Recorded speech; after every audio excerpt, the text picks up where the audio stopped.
Oi, gente! Mais um vídeo que eu começo me maquiando por questões de otimização de tempo. Se eu não faço isso, eu não consigo gravar, gente. Minha vida tá muito corrida. Mas o importante é ir mantendo a frequência aqui no canal, né? Juro que eu tô dando meu melhor. Qual é o assunto hoje? Na verdade, esse vídeo vai ao ar domingo, que é Dia dos Pais. Hoje é sexta-feira. E essa semana, enquanto eu pensava o que eu ia gravar pra essa semana, dei uma olhada. Ixi, um carro de som.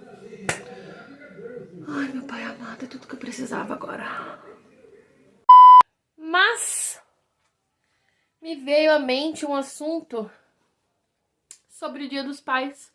Eu achei que seria interessante, porque também vai trazer reflexão, né? Vou falar aqui um pouco da minha experiência e refletir sobre, que é um tipo de vídeo que eu tenho feito muito aqui no canal, né? Hoje em dia, gente, meu pai mudou aqui pra perto de casa, sei lá, deve fazer uns 2 anos, deve ter sido na época da pandemia, lá em 2020. E nós temos uma relação muito estreita. Antes disso, antes dele mudar aqui pra perto, a gente já vinha estreitando essa relação. Mas de um tempo pra cá ela tá cada vez mais estreita. E aí os motivos são muitos. Um deles, acredito eu, que a pandemia deu uma mexida, né, nesse lugar familiar. Outro é o fato dele ter vindo morar muito perto, então é muito fácil de eu passar lá tomar um café, almoçar e tudo mais. Tantos outros, o fato do meu pai estar ficando mais velho, e acredito que vai ficando mais carente. O fato de eu fazer muita terapia e ressignificando muita coisa do meu contexto familiar. E aí, por que eu tô falando isso? Porque eu, fã de Instagram que sou, inclusive se você não me segue, vou deixar meu arroba aqui pra você ir lá me seguir. Só bobagem, viu? Não vou nem mentir que é conteúdo de qualidade, porque é só bobagem. Como eu gosto de um Instagram e o meu pai gosta de se aparecer, se tem uma coisa que eu puxei meu pai nessa vida, é isso. Então meu pai tá sempre por lá, nos meus stories, enfim, sempre aparece por lá, em vídeo, em foto, em ação, né, fazer assim café da manhã, eu mostro o café que ele prepara, enfim.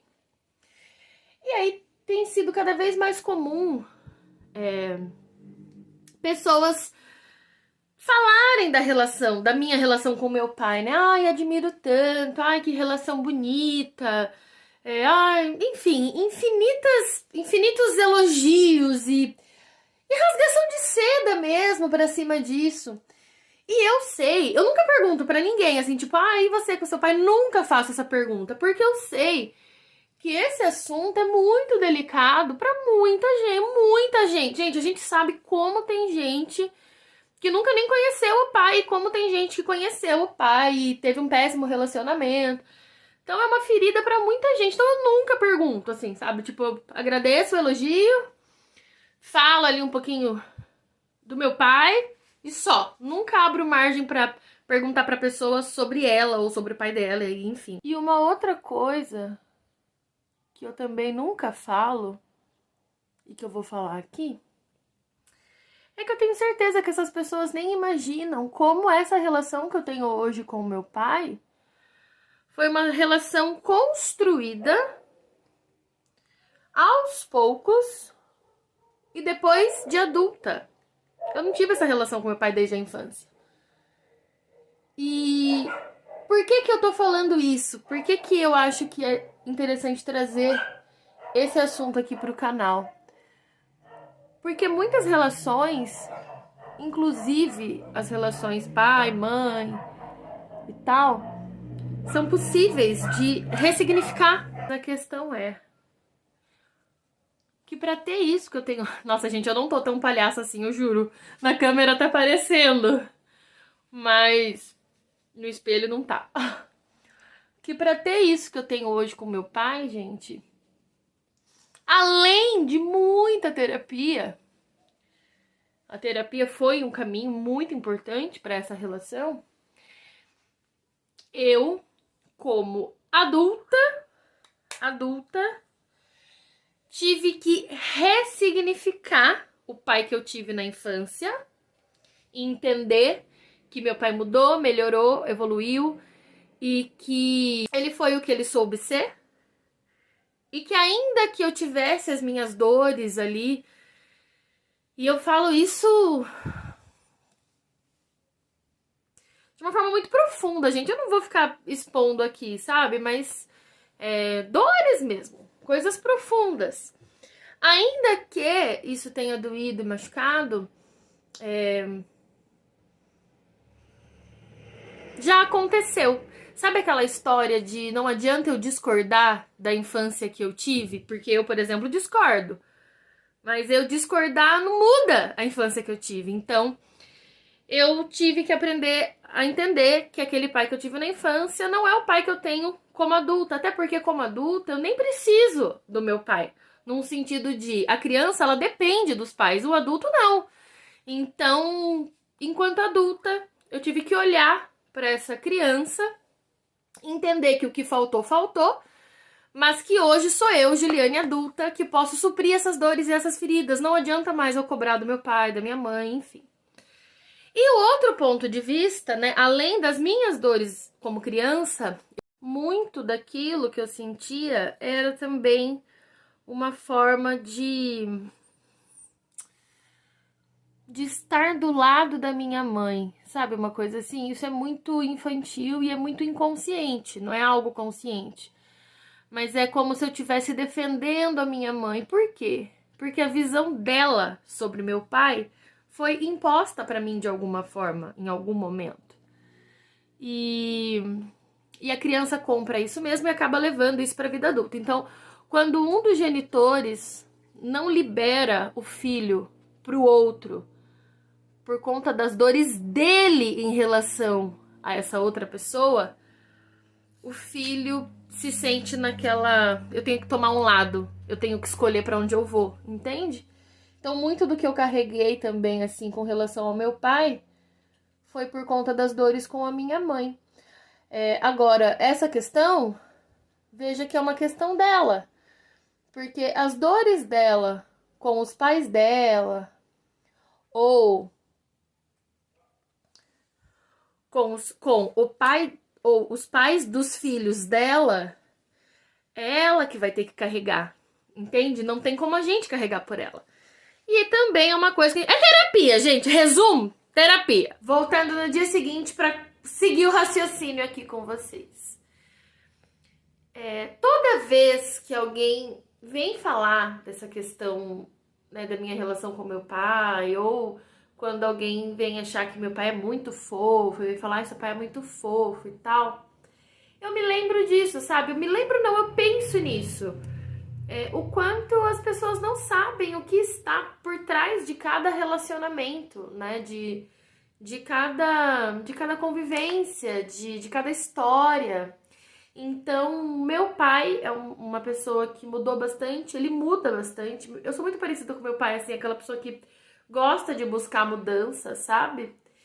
E eu vejo essa mudança nele. Ver essa mudança nele é o que possibilita ver mudanças em mim também, porque tem muito reflexo, né? Uma vez que eu sou boa parte do meu pai. E de repente, para você que não teve o pai que você precisava ter, ou que você queria ter na sua infância, ou que tenha passado por coisas que você não concorda de jeito nenhum hoje em dia, né? Com a cabeça de adulto, sabendo como as coisas são. Talvez dê tempo de resgatar o relacionamento, sabe? É só você que vai saber dizer isso, é só você que vai encontrar esse caminho. É claro que num relacionamento depende de duas pessoas, né? Então também depende do seu pai querer esse caminho até você, depende disso também. Ressignificar o que foi a infância depende de você. Agora, manter um relacionamento adulto depende dos dois, né? Mas esse pai que você não teve, você não vai ter mais. Assim, acho que o primeiro passo é aceitar isso, sabe? Que a infância que você gostaria de ter tido não existiu e não vai existir. Não vai. Não vai. Tipo, tira isso da cabeça. Não vai acontecer. Primeiro passo. E depois ir entendendo quais são as possibilidades, o que dá pra fazer com o que você tem, se é possível ou não, se existe uma mudança ou não. como que você trabalha isso dentro de você, se você tá fazendo terapia, se você tem alguém te ajudando, se é possível passar por isso sozinho, olhando pra dentro, enfim. Cada caso é sempre um caso. Mas eu senti vontade de vir falar isso aqui no Dia dos Pais, porque só eu sei da minha história com o meu pai, né? E meu pai, talvez, mas veja como é complexo. Meu pai sabe da história dele com a filha dele. Ele não sabe da minha história com o meu pai. Olha o nível de complexidade nisso. Então, nossas dores são muito nossas. Essa que é a grande verdade. E se existir alguma chance de você olhar para essa sua história de uma forma diferente, pense sobre isso e veja como isso cai sobre você. Porque uma das coisas que eu aprendi com meu pai é justamente que nós não somos postes, né? Nós podemos mudar, nós temos as chances, nós temos as oportunidades, nós temos a possibilidade. Eu sei que mudar não é fácil. Algumas das características que mais marcaram a minha infância, falando de coisas negativas, poucas vezes eu ainda presencio no meu pai. Ainda tá lá, porque ainda faz parte dele. Mas não significa que até esse resto de característica que ele não tá tentando mudar. Quantas são as minhas características que eu sei que eu ainda preciso melhorar e mudar muito, mas que eu apanho e ainda tô patinando? Porque não é fácil mudar. E se você tenta evoluir em qualquer coisa na sua vida, você sabe que não é fácil mudar. Você sabe disso, né? Tô falando aqui de adulto para adulto. O adulto sabe da dificuldade da mudança e tudo mais. Enfim, nesse Dia dos Pais, eu presenteei meu pai com uma tatuagem. Eu não esperava que ele fosse aceitar. Para mim, isso teve mais um baita de um aprendizado em torno dessa tatuagem, em torno desse presente. Eu vou falar nos próximos vídeos aí, não sei quando que eu vou conseguir encaixar aqui no canal, mas eu quero falar não só sobre essa tatuagem, deixa eu ver se eu consigo mostrar aqui. Bom, eu vou mostrar aí no vídeo pra vocês, eu indo fazer com meu pai. Mas eu vou ver se eu consigo falar não só sobre essa tatuagem, mas sobre as outras tatuagens também. Até falar um pouco de tatuagem dentro do estudo sistêmico, né? No estudo de constelação familiar, o que a tatuagem representa. E por que essa tatuagem aqui vai ter um peso bem mais impactante, né? Até por eu ter feito com o meu pai, por trazer também uma história de superação, né? Do meu pai e tudo mais. E meu pai falou uma coisa muito bonita, eu vou deixar o print, vou tentar deixar aqui. Vamos ver se na hora de editar encaixa. Mas meu pai falou uma coisa muito interessante que me confirmou isso que eu já vinha percebendo, sabe? Que ele tá disposto a quebrar os paradigmas, até me emociona, que ele tá disposto a quebrar os paradigmas dele, a quebrar tabus, a superar a si mesmo. E isso é um ato de coragem. Superar a si é um ato de coragem. Enfrentar a si é um ato de coragem. Seja lá de quem for. E não importa qual é o passo, né? Cada um sabe onde está o seu enfrentamento. Ele falou uma outra frase que me impactou. Ele falou assim...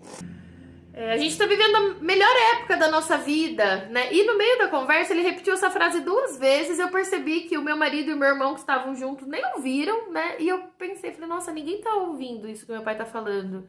E olha que interessante, ele falou 2 vezes, então pra ele tinha uma importância. Dias depois, semanas talvez, eu comentei, falei, nossa, esses dias o pai falou uma coisa tão bonita e ninguém prestou atenção, que a gente tá vivendo a melhor época da nossa vida, mas eu não entendi por que ele falou isso, né? E aí ele falou assim, porque a gente tá conseguindo se reunir sempre, né? Graças a Deus, estamos sempre juntos e tal. E ele falou muito dessa questão de família, de união. Então veja, meu pai sabe das falhas dele enquanto pai. Essa frase engloba isso. Ele sabe da sorte, né, ou da bênção que ele tem em hoje ter os filhos dele reunidos com ele. Ele sabe disso, ele sabe. Mas ele agradece, entende? Então, tudo isso me ensina, sabe? E eu tenho observado isso, e quando meu pai falou isso que eu deixei aqui no print, vou deixar de novo, de que pra ele foi importante, foi quebrando um tabu, eu tive certeza, porque quando eu ouvia ele falando essas coisas, né, ou coisas desse tipo, eu pensava, mas será que ele se dá conta? Ou será que é só uma coisa assim que intuitivamente ele vai vivendo e boas? E eu percebi que não, que ele faz reflexão do que ele tá vivendo, do que ele tá falando e do que tá acontecendo. As peles, né, vão sempre trocando, as cascas vão sempre trocando, e a gente pode ir lapidando uma relação tanto quanto a gente pode ir lapidando a gente mesmo. Então, era isso que eu queria trazer aqui para vocês, com muito amor e respeito. Eu não quero que chegue como um discurso de você tem que ir porque é seu pai. Tipo, não é isso mesmo, não é.